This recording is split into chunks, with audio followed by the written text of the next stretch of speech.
मऊ में सेना के सम्मान में बीजेपी ने निकाली तिरंगा यात्रा। प्रदेश अध्यक्ष भूपेंद्र चौधरी और प्रभारी मंत्री गिरीश चंद्र हुए शामिल। सेना के जवानों के साहस को किया सलाम।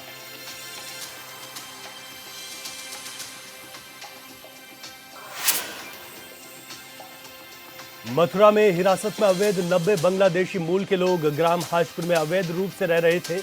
हिरासत में लिए लोगों में 27 महिलाएं और 28 बच्चे भी शामिल।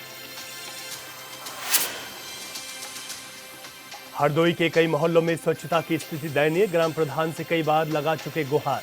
गंदगी से लोगों का जीना हुआ दुश्वार।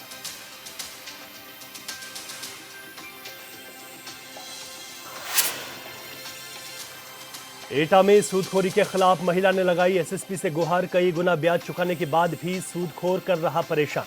सीएम पोर्टल पर भी कर चुके हैं शिकायत।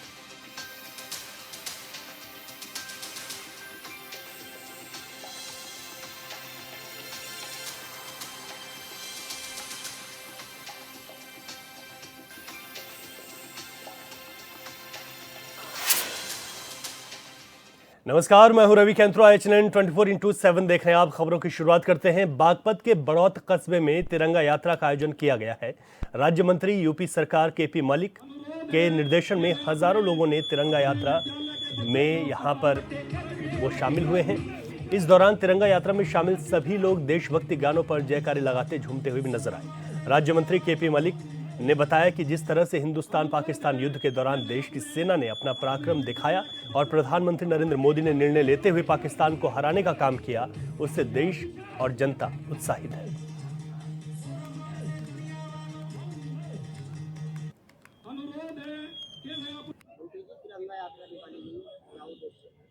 आज ये तिरंगा यात्रा आप ही देख रहे हो कि कितने उत्साह कितने उल्लास के साथ थी। ये जो आज का उत्साह इस बात का सबूत है कि जो हमारे जवानों ने किया, जो हिंदुस्तान के हर एक नागरिक ने अपने सहयोग देने का काम किया, जो आदरणीय प्रधानमंत्री जी ने निर्णय लेने का काम किया, उसी की हौसला अफजाई के लिए आज हमारे प्रभारी चंद्रमोहन जी और सभी पदाधिकारीगण और स्कूल के बच्चे सब मिलकर इस बात का सबूत है कि हर हमारा जवान आगे बढ़ता रहे, देश के प्रधानमंत्री आगे बढ़ते रहे।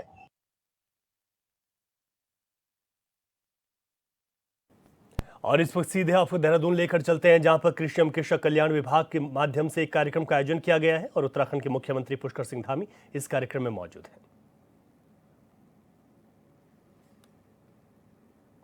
तो देहरादून में मुख्यमंत्री पुष्कर सिंह धामी ने कृषि एवं कृषक कल्याण कार्यक्रम में शिरकत की है। इस वक्त वो संबोधित कर रहे हैं। कृषि एवं कृषक कल्याण विभाग के द्वारा ये कार्यक्रम पहले हमारे राज्य के कृषि के क्षेत्र के आधुनिकीकरण तथा हमारे अन्नदाताओं के सशक्तिकरण की दिशा में एक मील का पत्थर साबित होगा। भाइयों बहनों, आदरणीय प्रधानमंत्री नरेंद्र मोदी जी ने देश में डिजिटल लेन देन को बढ़ावा देने के लिए 2021 में ई-रूपी जैसी अभिनव प्रणालियों की शुरुआत की। आज हमारी सरकार इस अत्याधुनिक तकनीकी को किसानों के हित में अपनाकर डिजिटल भुगतान प्रणाली की पारदर्शिता, प्रभावशीलता को एक नई दिशा देने जा रही है, जिसके द्वारा प्रदेश में कृषि क्षेत्र की चिन्हित पायलट परियोजनाओं के अंतर्गत हमारे अन्नदाताओं को दी जाने वाली अनुदान राशि ई-रूपी वाउचर के माध्यम से सीधे उनके मोबाइल फोन पर उपलब्ध कराई जाएगी। इस प्रणाली के माध्यम से हमारे किसान भाइयों एवं बहन बिना किसी बिचौलियों के घर बैठे विभिन्न सरकारी योजनाओं का लाभ बहुत आसानी से उठा सकेंगे। जैसा गणेश जोशी जी ने कहा कि प्रधानमंत्री जी ने जो आज देश के अंदर डीबीटी के माध्यम से अनेक योजनाओं का लाभ किसान भाइयों को अन्य क्षेत्रों में देना प्रारंभ किया, तो अगर 100 रुपया भेजा जाता है तो 100 का 100 रुपया उनके खाते में पहुंचता है। 1 रुपये की भी उसमें कटौती नहीं होती है। और देश के अंदर एक समय ऐसा भी था जब यही 100 रुपया लाभार्थी को भेजा जाता था, जरूरतमंद को भेजा जाता था, तो उस 100 रुपये में से 85 रुपया बीच में बिचौलियों और कमीशन की भेंट चढ़ जाया करता था। देश के अंदर पारदर्शी व्यवस्था स्थापित हो रही है। उसी नवाचार को, उसी नए काम को राज्य के अंदर भी अपनाया जा रहा है। ये ई वाउचर SMS और QR कोड के रूप में किसानों के मोबाइल पर भेजा जाएगा, जैसा अभी यहाँ से श्री गौरव कुमार जी ने बड़े विस्तार से बताया, जिसके माध्यम से वो किसान अधिकृत केंद्रों या विक्रेताओं के पास जाकर खाद, बीज, दवा सहित विभिन्न आवश्यक वस्तुओं का क्रय करके इसका लाभ उठा सकेंगे। भाइयों बहनों, जब मुझे इस प्रणाली के बारे में बताया गया तो मेरे मन में स्वाभाविक रूप से कई प्रश्न उठे कि किस प्रकार से हमारे किसान भाइयों को इस नई प्रणाली का लाभ मिलेगा, उनको कैसे जानकारी मिलेगी और कितने प्रभावी ढंग से हमारे किसान भाई उसको समझ पाएंगे और कितना हमारे विभाग के लोग उनको समझा पाएंगे। क्या हमारे किसान भाई बहन इसे बहुत सहजता से, आसानी से अपना सकेंगे? वैसे आज हमारे किसान पहले से ही अनेक योजनाओं की जानकारी अपने मोबाइल पर प्राप्त कर रहे हैं, चाहे वो फसल खरीद से जुड़ी सूचनाएं हों या मौसम से जुड़ी जानकारी हो या फिर अनुदान या सब्सिडी से संबंधित कोई संदेश हो। फिर भी मैं इस योजना से जुड़े हुए सभी अधिकारीगणों से, कृषि सचिव महोदय से, अपने अन्य अधिकारियों से ये उनको सुझाव देना चाहता हूं कि आप हमारे किसान भाई बहनों को ई रूपी प्रणाली के सही और प्रभावी उपयोग हेतु समुचित उनके प्रशिक्षण की व्यवस्था भी सुनिश्चित करें। और जितने लोग यहाँ आए हैं वो तो भली भांति समझ ही लेंगे, लेकिन मैं चाहता हूँ कि आप सबके माध्यम से हमारे प्रदेश के एक एक किसान को इसकी जानकारी हो जाए। जिन योजनाओं की जानकारी आप सबको है, मैं ये भी चाहता हूँ कि आपके माध्यम से अन्य किसान भाइयों को भी इनकी जानकारी मिले। और मैं विभाग से ये भी अपेक्षा करता हूँ कि हमारे इतने सारे प्रगतिशील किसान यहाँ पहुँचे हैं और सच में आप सबके चेहरों को देखकर मैं समझ सकता हूँ कि आप सब जो काम कर रहे हैं मेहनत से, लगन से, परिश्रम से, कौशल से, निश्चित रूप से सही दिशा में आप लोग आगे बढ़ रहे हैं। लेकिन आपसे मेरी अपेक्षा है कि जितनी सरकार की योजनाएं हैं, जितनी ये योजनाएं लॉन्च हुई हैं, इन योजनाओं की जानकारी एक सामान्य किसान को भी पहुंचनी चाहिए। और जो प्रशिक्षण का हमारा कार्यक्रम है, वो प्रशिक्षण का कार्यक्रम अनवरत रूप से, क्रमवार रूप से नए लोगों को भी, जैसे हम नवाचार को अपना रहे हैं, विभाग का भी काम होना चाहिए कि नए लोगों को भी जो है इस नवाचार को हम पहुंचाएं। हमारी टेक्नोलॉजी पहुंचे, हमारे अनुसंधान पहुंचे, हमारी खोजें पहुंचे, कृषि की हमारी नीतियां पहुंचे। उसके लिए जरूर आप व्यवस्था करें। इसके लिए गांव से लेकर विभिन्न स्तरों पर प्रशिक्षण के कार्यक्रम आयोजित किए जाएं और प्रशिक्षण के साथ साथ हम अन्य जो नवाचार हम करने वाले हैं या किसानों के लिए जो हम अन्य अच्छी योजना लाने वाले हैं या पहले से चलने वाली हमारी योजनाएं हैं, हमारा उद्देश्य होना चाहिए कि अधिक से अधिक किसान इसका लाभ उठा पाएं और अपने जीवन को आगे बढ़ा पाएं। और आदरणीय प्रधानमंत्री जी का जो स्वप्न है कि किसानों की आय दुगनी होनी चाहिए, उस दिशा में वो भी आगे बढ़ पाए। क्योंकि जब तक हमारे अन्नदाता इस नई तकनीकी का सही प्रकार से उपयोग करना नहीं सीखेंगे, तब तक इसका वास्तविक लाभ उन तक नहीं पहुंच पाएगा। मुझे पूरा विश्वास है यदि सही तरीके से ये जागरूकता फैलाई जाए और हमारे किसान इस नई प्रणाली को उतनी ही सहजता से अपना लेंगे जितनी तेजी से वह आज अन्य माध्यमों से जुड़ते जा रहे हैं। भाइयों बहनों, आदरणीय प्रधानमंत्री श्री नरेंद्र मोदी जी के नेतृत्व में और उनके मार्गदर्शन में हमारी सरकार प्रदेश के किसानों की आय को बढ़ाने के लिए निरंतर प्रयास कर रही है। साथ ही हम राज्य की जटिल जलवायु, भौगोलिक परिस्थितियों को ध्यान में रखते हुए कृषि क्षेत्र के लिए वैज्ञानिक दृष्टिकोण पर आधारित नई नई नीतियां भी बना रहे हैं। इसी क्रम में आज जहां एक और राज्य में कीवी, ड्रैगन फ्रूट, मिलेट जैसे उच्च संभावना वाले उत्पादों को बढ़ावा देने हेतु कीवी नीति, ड्रैगन फ्रूट नीति और मिलेट नीति की हम शुरुआत करने जा रहे हैं, वहीं सेब की तुड़ाई के बाद भंडारण, सॉर्टिंग, ग्रेडिंग हेतु सेब तुड़ाई उपरांत प्रबंधन योजना का भी आज हम प्रारंभ कर रहे हैं। जैसा आप सभी जानते हैं, हमारे राज्य के समस्त पर्वतीय जनपदों की जो जलवायु है और भौगोलिक परिस्थितियां हैं वो कीवी उत्पादन के लिए बहुत अनुकूल हैं। अभी जैसा कृषि मंत्री जी बता रहे थे, हमने इसके बारे में कृषि मंत्री भारत सरकार को भी बहुत भली भांति अवगत कराया कि कीवी के क्षेत्र में किस प्रकार से हमारा उत्पादन बढ़ रहा है और बंदरों की जो समस्या है वो बंदरों की समस्या भी कीवी के उत्पादन में हमको नहीं होती है। भारत सरकार ने भी हमको पूरा हर दृष्टि से सहयोग का आश्वासन दिया है और जितने भी हमारे राज्य ने योजनाएं, जितने प्रस्ताव उनके समक्ष रखे, उन्होंने 100% सभी जो हमारे सुझाव थे, जो हमारे ज़रूरतें थी, उन सभी पर स्वीकृति प्रदान की है। मैं कृषि मंत्री भारत सरकार श्री शिवराज सिंह चौहान जी का भी बहुत हमारे कृषक भाइयों की तरफ से, देवभूमि उत्तराखंड के सभी नागरिकों की ओर से उनका भी मैं धन्यवाद करता हूं। आज बाजार में कीवी की मांग भी लगातार बढ़ती जा रही है, इसीलिए हमारी सरकार ने राज्य में कीवी नीति लागू की है। कीवी को हमने एक मिशन के रूप में लिया है और बड़ा अच्छा था। अभी बीच में हमारे वहाँ बागेश्वर के लीती और सामा क्षेत्र से कीवी भी लेकर आए थे मेरे लिए, तो उनको आप सब भी देखेंगे तो बहुत ही सुंदर कीवी, मैं समझता हूँ कि देश में अगर सबसे अच्छी कीवियों में से एक अच्छा उत्पादन की संभावनाएं हैं तो वो क्षेत्र भी हमारा जो है उस क्षेत्र में हमारे देश के अग्रणी क्षेत्रों में से एक क्षेत्र होगा। वहाँ बहुत संभावनाएं हैं। इसी नीति के अंतर्गत आगामी 6 वर्षों में हम कई करोड़ रुपए की लागत से राज्य की जो 3500 हेक्टेयर भूमि है, इस पर कीवी उत्पादन को हम प्रोत्साहित करने की योजना पर काम कर रहे हैं। ये हमारी आगे के कार्यक्रमों में शामिल है। इस योजना से जहां एक और लगभग 9000 किसान भाई बहनों को सीधे प्रत्यक्ष इसका लाभ मिलने वाला है, वहीं राज्य में 14000 मीट्रिक टन वार्षिक कीवी उत्पादन भी हो सकेगा। एक रिकॉर्ड कीवी का उत्पादन हमारे यहाँ होगा। इसी प्रकार भाइयों बहनों, ड्रैगन फ्रूट ये भी पोषक तत्वों से भरपूर है और आजकल बहुत सारी जगह पर डॉक्टर भी आपको सलाह देते हैं कि आप ड्रैगन फ्रूट को लीजिए, जो कई प्रकार के आपके शरीर में होने वाली ज़रूरतों को पूरा करता है। और हमारे राज्य के मैदानी एवं भावर क्षेत्र में इसकी खेती के लिए बहुत उपयुक्त है।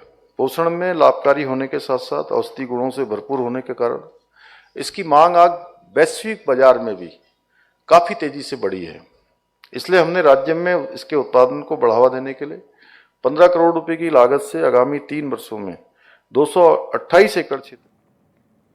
देवरिया के पथरदेवा विधानसभा क्षेत्र के विधायक और उत्तर प्रदेश सरकार के कृषि मंत्री सूर्य प्रताप शाही आज पथरादेवा विधानसभा क्षेत्र के बघौच घाट में स्थित खनुआ नदी में सफाई अभियान के लिए पहुंचे। कृषि मंत्री बीजेपी कार्यकर्ताओं के साथ सफाई अभियान चला रहे थे, तभी सफाई के दौरान नदी में नाव पलट गई और नाव पर सवार 10 लोग नदी में डूबने लगे। घटना के बाद मौके पर अफरा तफरी का माहौल बन गया। स्थानीय लोगों की मदद से डूब रहे लोगों को नदी से बाहर निकाला गया।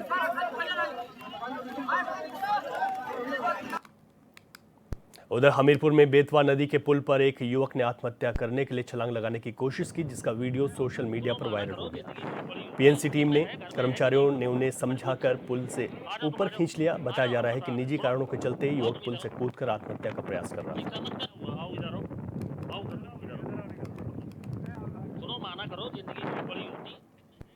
अलीगढ़ में अब न्यायपालिका की जरूरत खत्म होती नजर आ रही है, क्योंकि कार्यपालिका ही अब न्यायपालिका बन बैठी।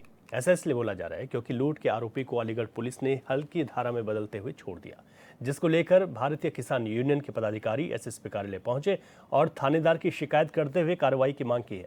दरअसल अलीगढ़ के थाना दादों क्षेत्र के गांव निनामई ओजीपुर के रहने वाले प्रदीप कुमार के साथ 30 मार्च को गांव के ही अजब सिंह, पुष्पेंद्र, रिंकू उर्फ नीरज और उनके साथियों ने हथियार से लैस होकर मारपीट की और लहूलुहान करते हुए अधमरा समझकर चले गए और 4500 रुपये और मोबाइल लूटकर फरार हो गए, जिसकी लिखित तहरीर पर मुकदमा पंजीकृत किया गया। लेकिन 40 दिन बाद बमुश्किल गिरफ्तारी की गई। गिरफ्तारी के बाद विवेचना में हल्की धारा दिखाकर आरोपियों को छोड़ दिया गया।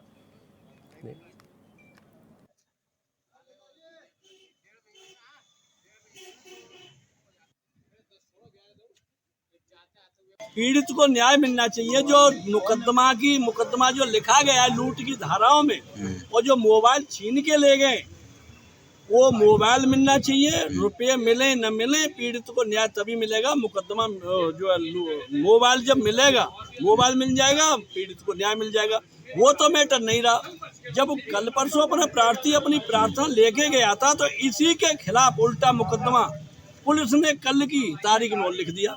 ये पीड़ित को क्या न्याय है, क्या भरोसा करे यहाँ की इस अदालत के लिए। तो इसी संदर्भ में हमारा निवेदन है, पत्रकार साथियों से भी निवेदन है, मैं अगर नहीं न्याय मिलता है तो इसके लिए मैं डीजीपी से भी मिलूंगा, आगे आने वाले समय में डीजीपी से भी मिलूंगा, मुख्यमंत्री जी से भी मिलूंगा, और मैं यहाँ पर जो है कुछ भी करने के लिए तैयार हूँ जिसकी जिम्मेदारी शासन प्रशासन की होगी।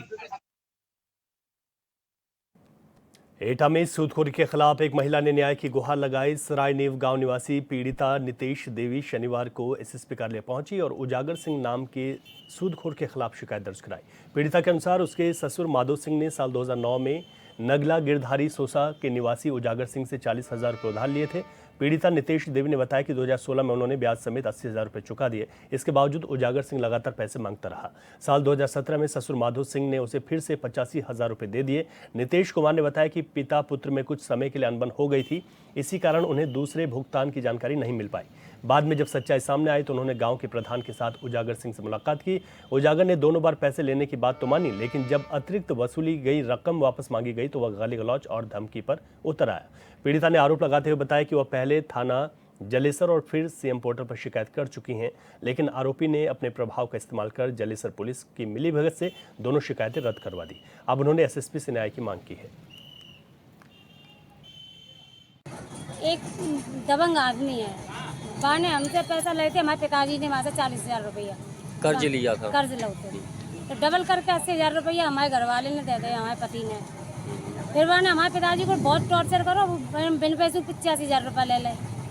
और बाकी बाद में जब हमारे पिताजी और बाकी गांव के पूर्व प्रधान को भैया तो हमारे गांव के प्रधान थे, जब बाकी घर पे पहुँचे तो डंडा और लाठी और निकाल लाओ और जो कह रहे हो कि तो बीजेपी के मारे उल्लो सपा तो आ जाने थे, दुनिया में रहने नहीं दूंगा। हमारे 85,000 रुपये की याद चले गए। सन 16 में गए थे हमने। तो अब क्या चाहती हैं आप? हम कछु ना, हम तो बातें लड़ाई ना चाहते, लेकिन हम बस चाहते हैं हमारे पैसा ब्याज सहित वापस। बिजनौर के चांदपुर क्षेत्र में डेयरी से दूध लेकर जा रहे किसान पर गुलदार ने हमला कर दिया। इस दौरान गुलदार ने किसान को मौत के घाट उतार दिया, जिसकी सूचना मिलते ही पुलिस मौके पर पहुंच गई और किसान के शव को पोस्टमार्टम के लिए भेज दिया।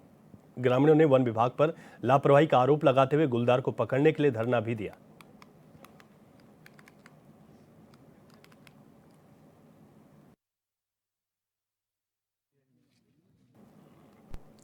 चंदौली के जिला संयुक्त अस्पताल का डीएम चंद्रमोहन गर्ग ने औचक निरीक्षण किया। इस दौरान उन्होंने अस्पताल में इमरजेंसी वार्ड और साफ सफाई का बारीकी से जायजा लिया। साथ ही अस्पताल में पिछले 4 सालों से रेडियोलॉजिस्ट न होने पर नाराजगी जताई।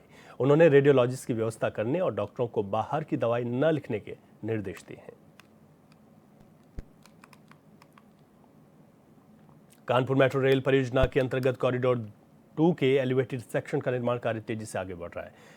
ये सेक्शन पुल के 50% से ज़्यादा पिलर्स का निर्माण पूरा कर चुका है। बता दें कि इस सेक्शन के वायाडक्ट के लिए कुल 125 पिलर्स तैयार किए जाने थे, जिनमें से कुल 68 पिलर्स तैयार कर लिए गए हैं।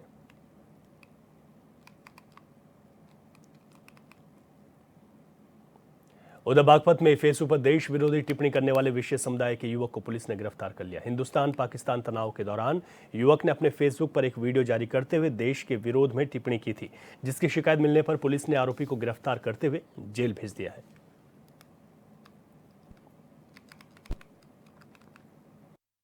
हमारी जो पुलिस की सोशल मीडिया सेल है उसमें जानकारी प्राप्त हुई कि एक व्यक्ति है फैजान इनायत नाम से, बागपत कोतवाली का रहने वाला है, और उसने एक फेक वीडियो एक हवाई जहाज़ गिरा हुआ दिखाया और जो लगभग फेक है, फैक्ट में वो फेक आया।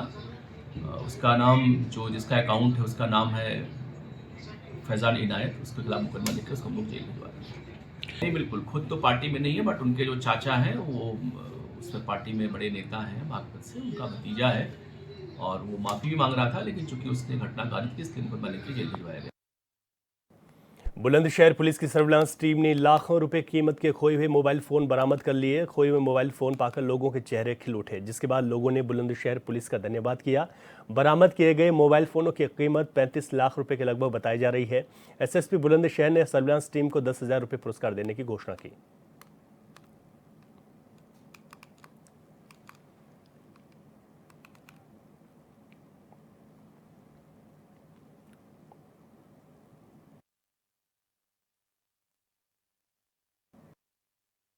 मेरे जनपद बुलंदशहर की जो हमारे सर्विलांस की टीम है, ये इस दिशा में लगातार पहले से भी काम करती रही है। आज 167 मोबाइल जो है बरामद किए गए, जिनकी कीमत 35 लाख से अधिक की है, जो लोगों को आज डिस्ट्रीब्यूट किए जा रहे हैं। इन लोगों से भी जानकारी की गई कि इनके डे टू डे वर्किंग में किसी की मोटरसाइकिल स्कूटी चलाते समय गिर गया था, किसी से कहीं खो गया था, रख गया नहीं मिला, किसी का सब्जी खरीद के बाजार में गिर गया। तो इसको लेकर के आप जान रहे हैं कि ये हमारे सामान्य दिनचर्या का अनिवार्य हिस्सा हो चुका है। मोबाइल लोग काफ़ी परेशानियाँ भी होती हैं और लोग उसके तरीके सतर्कता बरतते भी हैं। लेकिन जैसे ही इन्होंने हमने आपके माध्यम से अपना जारी कर रखा है कोड, जिस उसके बाद कोड को यूज़ करके जैसे ही हमको इन्फॉर्मेशन मिल जाती है, इमीडिएट पुलिस सक्रिय हो जाती है और सर्विलांस भी बहुत अच्छा काम कर रही है। और थानों से भी इस संबंध में अगर कहीं मैं कहता हूँ कि अगर किसी को सूचनाएँ मिलती है, अगर किसी दूसरे के बारे में भी तो इससे भी नहीं है उतना, तो उनको भी बताया जाए कि इसके थ्रू को हमें इन्फॉर्म करें या कंसर्न थाने पे भी पहुंच जाएंगे तो वहाँ मदद हो जाएगी। और वृंदावन के रॉयल भारती रेस्टोरेंट में एक श्रद्धालु की 5 साल की बच्ची के साथ रेस्टोरेंट के कर्मचारी ने दुष्कर्म की कोशिश की, लेकिन बच्ची के शोर मचाने पर परिजन मौके पर पहुंच गए और रेस्टोरेंट में हंगामा कर दिया। सूचना पहुंची पुलिस ने परिजनों की तहरीर पर आरोपी कर्मचारी को गिरफ्तार कर लिया। आगे की कार्रवाई यहाँ पर की जा रही है। वृंदावन में एक रेस्टोरेंट में बच्ची के साथ में उसके परिजन जो है अपना कुछ खा पी रहे थे। बच्ची वॉशरूम में गई थी, तो ये आरोप है कि वॉशरूम का जो क्लीनर है वहाँ उस बच्ची के साथ में कुछ गलत हरकत किया है, जिसकी शंका पर उन लोगों ने एक तहरीर दिया है। बच्ची का मेडिकल करा लिया गया है। वो जो आरोपी है, आरोपी को पुलिस ने गिरफ्तार कर लिया गया है। ये विधिक कार्रवाई थाना वृंदावन द्वारा इसमें संपादित की जा रही है। जो इसमें मेडिकल हुआ है उसमें अभी तक का जो बताया गया है कि कुछ जो उसमें संदिग्ध बताई गई है, उसको बयान भी दिया गया है। तो ये अभी तक पूरा इसमें अटेम्प्ट की बात आई है, तदनुसार उसको। कानपुर के घाटापुर कस्बे के नौबस्तापुरी में मुंह बांधकर महिला के घर दर्जनों गुंडे आ धमकी और गुंडागर्दी करने लगे। महिला की जमीन पर जबरन कब्जा करने के उद्देश्य से वे हाथों में लाठी डंडे लेकर पहुंचे थे। महिला को जान से मारने की धमकी भी दी गई। घटना के बाद बदमाश मौके से फरार हो गए, जिनकी पुलिस तलाश कर रही है।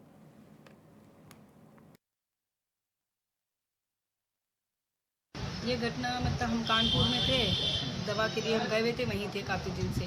अभी तो हमारा करीब 11 बजा होगा तब फ़ोन आया मेरे पास कानपुर में कि यहाँ बहुत से लोग आए हैं और औरतें करीब 10-12 और आदमी हैं 40-50, तो यहाँ तुम्हारी जगह पे जो है कब्जा कर रहे हैं। खम्बे गाँव में तो जब हमें मालूम हुआ तो हमने भैया को फ़ोन किया, भैया ने फ़ोन नहीं उठाया। तो छोटे बड़े वाले भैया को मालूम हुआ तो घर में बताने आए। तो हम वहाँ से जब तक आए यहाँ पे पूरे खम्बे गड़ चुके थे। जब हम आए तो हमें देखा वो बगीचा है, वहाँ अंदर सब घुसे बैठे थे।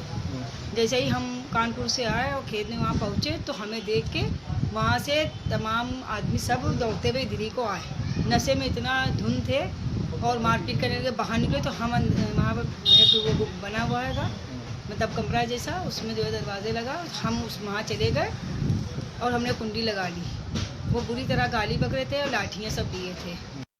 संत कबीर नगर के कोषागार के डबल लॉकर में रखे 4 करोड़ 22 लाख के स्टाम्प पेपर को अधिकारियों की मौजूदगी में जलाकर नष्ट कर दिया गया। जिले में इस स्टाम्प व्यवस्था लागू होने के बाद शासन के निर्देश पर करोड़ों रुपए के स्टाम्प पेपर को लॉकर से बाहर निकाला और इनकी गिनती करने के बाद एडीएम और कोषाधिकारी के साथ गठित की गई 6 सदस्यीय टीम के सामने इसे जलाकर नष्ट कर दिया गया।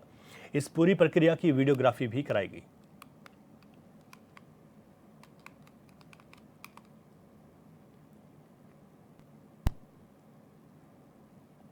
हरदोई के शहरी ग्राम बेहटा चांद मोहल्ला इंदिरा नगर के पास मोहल्ले में स्वच्छता की स्थिति अत्यंत दयनीय हो चुकी है। स्थानीय सफाई कर्मी नियमित रूप से ड्यूटी पर नहीं आते, जिससे क्षेत्र में भारी गंदगी का अंबार है।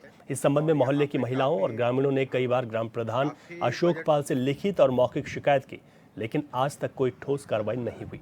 स्थिति यह हो चुकी है कि रास्तों पर कूड़े के ढेर लगे हैं, जिससे बदबू और संक्रमण फैल रहा है। एक मकान की दीवार गंदगी के कारण कमजोर होकर गिरने की स्थिति में है। महिलाएं जब मंदिर पूजा के लिए जाती हैं तो उन्हें इस गंदगी से होकर गुजरना पड़ता है। सबसे ज्यादा परेशानी स्कूल जाने वाले छोटे बच्चों की है, जिनका स्वास्थ्य भी खतरे में है।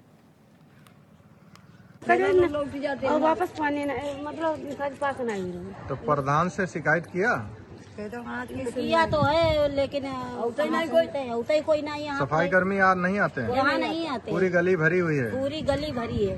आप देख सकते हैं, ये महिलाओं के यहाँ पे कहना है। इतना मच्छर, इतनी गंदगी